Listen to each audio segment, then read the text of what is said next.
प्रिय विद्यार्थियों नमस्कार। प्यारे बच्चों, आज की कक्षा में हम कवि नागार्जुन जी का संक्षिप्त जीवन परिचय और इनकी द्वारा रचित कविता यह दंतुरित मुस्कान का सारांश एवं व्याख्या पढ़ेंगे। आप सबने ध्यान से समझना है। तो सबसे पहले हम इनका संक्षिप्त जीवन परिचय जान लेते हैं। नागार्जुन का जन्म 1911 ईस्वी में बिहार के दरभंगा जिले के सतलखा गांव में हुआ था। इनके बचपन का नाम वैद्यनाथ मिश्र था। इनकी आरंभिक शिक्षा संस्कृत पाठशाला में हुई और उसके आगे का अध्ययन इन्होंने बनारस और कोलकाता में जाकर के यानी कलकत्ता में जाकर के किया। 1936 ईस्वी में 1936 में ये श्रीलंका चले गए और वहां जाकर इन्होंने बौद्ध धर्म में दीक्षा ली, यानी बौद्ध धर्म में दीक्षित हो गए।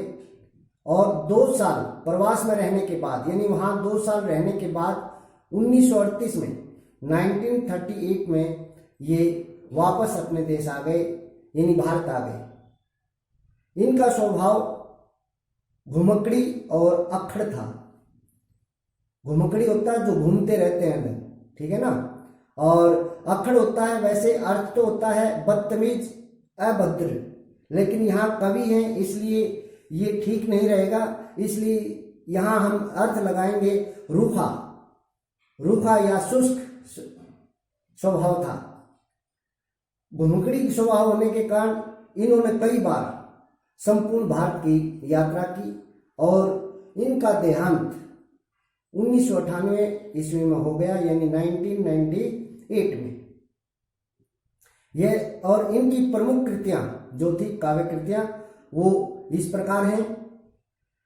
युगधारा, सतरंगे पंखों वाली, हजार हजार बाहों वाली, तुमने कहा था, पुरानी जूतियों का कोरस, आखिर ऐसा क्या कह दिया मैंने, मैं मिलिट्री का बूढ़ा घोड़ा, ये इनकी प्रमुख काव्य कृतियां हैं।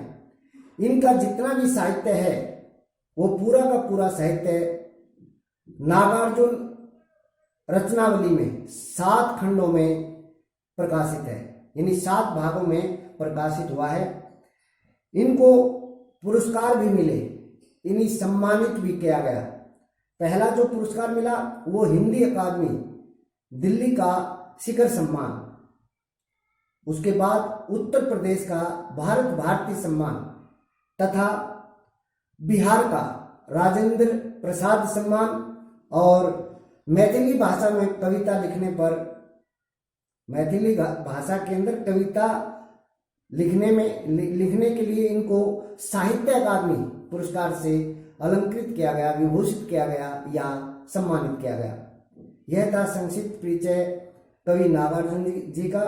अब सार समझ लेते हैं यह दंतुरित मुस्कान कविता का।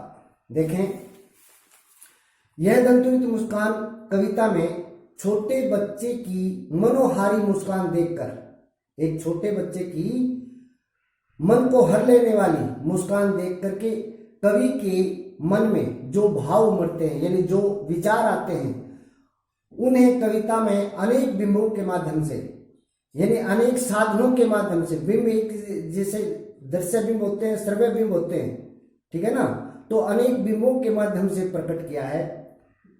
कवि का मानना है कि इस सुंदरता में ही जीवन का संदेश है, कहा कि इस सुंदरता के पीछे ही जीवन का संदेश छिपा है।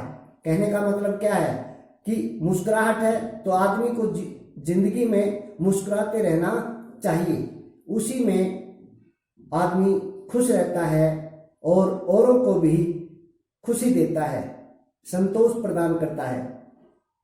इस सुंदरता की व्याप्ति यानी इस सुंदरता का फैलाव ऐसा है कि कठोर से कठोर मन भी पिघल जाए।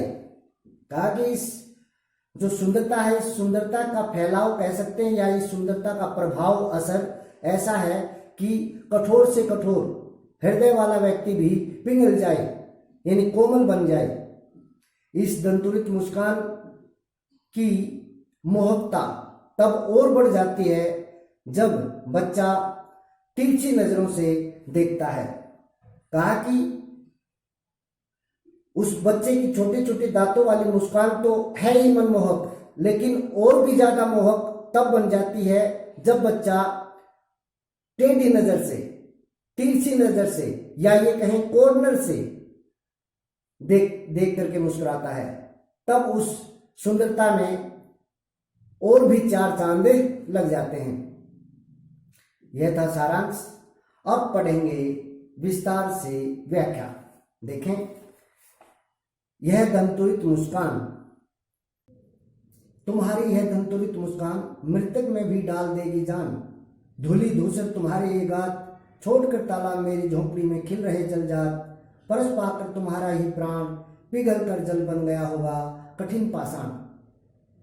इन पंक्तियों में कवि नागार्जुन जी ने अपने बेटे की छोटे छोटे दांतों वाली मुस्कान का मनोहारी चित्रण किया है, मनोहारी वर्णन किया है, और अपने बेटे को संबोधित करते हुए कहते हैं कि तुम्हारी है दंतुरित मुस्कान, हे पुत्र, तुम्हारी जो ये छोटे छोटे दांतों वाली मुस्कान है, यह मृतक में भी डाल देगी जान, मरे हुए व्यक्ति में भी जान डाल देगी, यानी मरे हुए व्यक्ति को भी जिंदा कर देगी।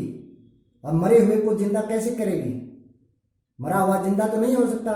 कहने का भाव क्या है, जो व्यक्ति स्थिर पड़ा है, ढीला पड़ा है, उसके अंदर भी जोश भर देगी, यानी वह व्यक्ति तुम्हारी मुस्कान को देख करके जोश से भर जाएगा। धूली धूसर तुम्हारी ये गात, और धूल मिट्टी से सना हुआ तुम्हारा यह शरीर, गात होता है शरीर, धूल मिट्टी से सना हुआ तुम्हारा यह शरीर, छोड़ कर तालाब मेरी झोंपड़ी में खिल रहे जलजात। धूल मिट्टी से सना हुआ तुम्हारा यह शरीर देखकर मुझे ऐसा लगता है जैसे जलजात कमल तालाब को छोड़कर मेरी झोंपड़ी में खिल गया हो। कमल कहां पर खिलते हैं? तालाब में। इसलिए यहां पर यह बात कही है कि तुम्हारे इस धूल मिट्टी से सने हुए शरीर को देखकर ऐसा लगता है जैसे कि कमल तालाब को छोड़कर मेरी झोंपड़ी में खिल गया हो, यानी अपने पुत्र की तुलना कमल से की है। परस पाकर तुम्हारा ही प्राण, पिघल कर जल बन गया होगा कठिन पाषाण। हे प्राण, हे मेरे प्राण प्रिय, परस पाकर तुम्हारा ही, तुम्हारा स्पर्श पाकर ही या तुम्हें छूते ही कठिन पाषाण, कठोर पत्थर भी पिघल कर जल बन गया होगा।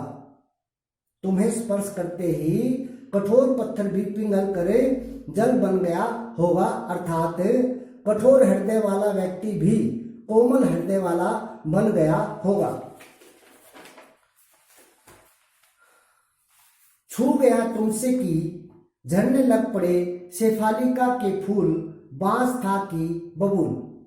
कहा कि तुम्हें छूते ही, तुम्हें स्पर्श करते ही बांस और बबूल जैसे कांटेदार पेड़ों से भी, तुम्हें स्पर्श करते ही बांस और बबूल जैसे कांटेदार पेड़ों से भी शेफालिका के फूल झरने लग पड़े।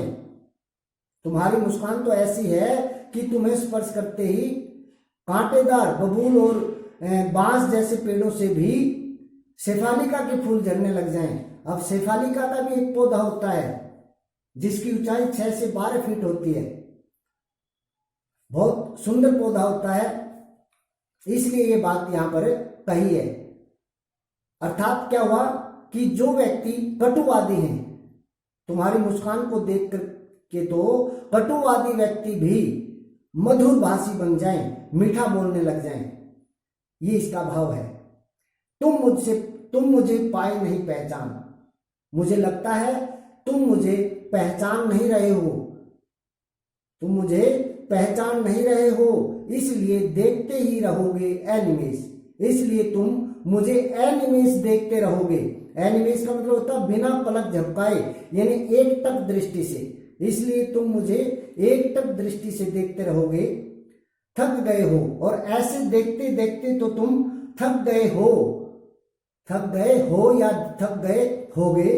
आंख लूं मैं फेर, इसलिए मैं ही आंख फेर लेता हूं। जब तक मैं तेरी तरफ देखूंगा तो तू मुझे देखता रहेगा, ठीक है, और ऐसे तो तू थक ही जाएगा, इसलिए मैं ही अपनी आंख फेर लेता हूं। क्या हुआ यदि हो सके परिचित में पहली बार। आगे क्या कहते हैं कवि कि कोई बात नहीं है। क्या हुआ मतलब कोई बात नहीं है अगर हम दोनों पहली बार परिचित नहीं हो पाए, यानी अपनी दोनों की पहली मुलाकात में जान पहचान नहीं हो पाई तो कोई बात नहीं है। यदि तुम्हारी मां ने माध्यम बनी होती आज, मैं न सकता देख मैं न पाता जान। कहा कि अगर तुम्हारी मां आज माध्यम न बनी होती, तुझे और मुझे मिलाने का माध्यम तेरी मां आज नहीं बनी होती, तो न तो मैं तुम्हें देख सकता था और न ही तुम्हारी इस दंतुरित मुस्कान के बारे में जान सकता था। मैं न सकता देख मैं न पाता जान। कहा अगर तुम्हारी मां तुझे मेरे से नहीं मिलाती तो न तो मैं तुम्हें देख सकता था और न ही तुम्हारी इस दंतुरित मुस्कान के बारे में जान पाता। तुम्हारी यह दंतुरित मुस्कान, क्या नहीं जान पाता, तुम्हारी यह दंतुरित मुस्कान के बारे में मैं नहीं जान पाता। धन्य तुम, मां भी तुम्हारी धन्य। कहा हे पुत्र तुम भी सौभाग्यशाली हो। धन्य का अर्थ क्या होता है, सौभाग्यशाली। तुम भी सौभाग्यशाली हो, मां भी तुम्हारी धन्य और तुम्हारी मां भी सौभाग्यशालिनी है। चीर प्रवासी में इतर मैं अन्य। और मैं कौन हूं, मैं तो चीर लंबे समय से प्रवासी, प्रवास में रहने वाला, यानी विदेश में रहने वाला तुम्हारे लिए इतर हूं, यानी कोई दूसरा हूं। मैं तो बहुत लंबे समय से प्रवास में रह रहा हूं, विदेश में रह रहा हूं, आज ही तुमसे मिलने आया हूं, इसलिए मैं तो तुम्हारे लिए दूसरा ही हूं, अन्य ही हूं। इस अतिथि से प्रिय तुम्हारा क्या रहा संपर्क। हे प्रिय, हे मेरे प्यारे पुत्र, इस अतिथि से, मैं तो तेरे लिए एक अतिथि हूं, मेहमान हूं, इस मेहमान से तेरा कोई कभी संपर्क ही नहीं रहा। उंगलियां मां की कराती रही मधु पर, तुझे तो तेरी मां ही खिलाती पिलाती रही, यानी तेरी मां ने ही तेरा अब तक पालन पोषण किया है, तुझे खिलाया है, ठीक है, नहलाया है, धुलाया है। देखते तुम इधर कनखी मार और होती जब की आंखें चार। कहा कि जब तुम इधर यानी मेरी तरफ कनखी मार देखते, कनखी मार का मतलब होता है तिरछी नजर से, जब तुम मेरी तरफ तिरछी नजर से देखते हो और होती जब की आंखें चार, और जब हम दोनों की आंखें मिलती हैं, आंखें चार होने का मतलब होता है आंखें मिलना, जब तुम मेरी तरफ तिरछी नजर से देखते हो और मेरी नजर भी तुम्हारी नजर से मिल जाती है, तो तब तुम्हारी यह दंतुरित मुस्कान, उस समय तुम्हारी ये छोटे छोटे दांतों वाली जो मुस्कान है ना, मुझे लगती बड़ी ही छविमान, मुझे बहुत ज्यादा सुंदर लगती है। तुम्हारी ये छोटे छोटे दांतों वाली मुस्कान उस समय और भी ज्यादा सुंदर लगती है जब तुम मुझे तिरछी नजर से देखते हो। कहने का भाव क्या है, तुम्हारी मुस्कान में तब चार चांद लग जाते हैं जब तुम बांकेपन से यानी तिरछेपन से देखने लगते हो। समझ में आ गया। जब तब तुम्हारी उस मुस्कान में और भी चार चांद लग जाते हैं, तुम्हारी मुस्कान का सौंदर्य और भी बढ़ जाता है जब तुम तिरछी नजर से देखते हो। तो यह थी कविता यह दंतुरित मुस्कान। उम्मीद करता हूं आपको अच्छे से समझ में आ गई होगी। आपने इसको दोबारा से ध्यानपूर्वक पढ़ करके समझना है और याद करना है। धन्यवाद।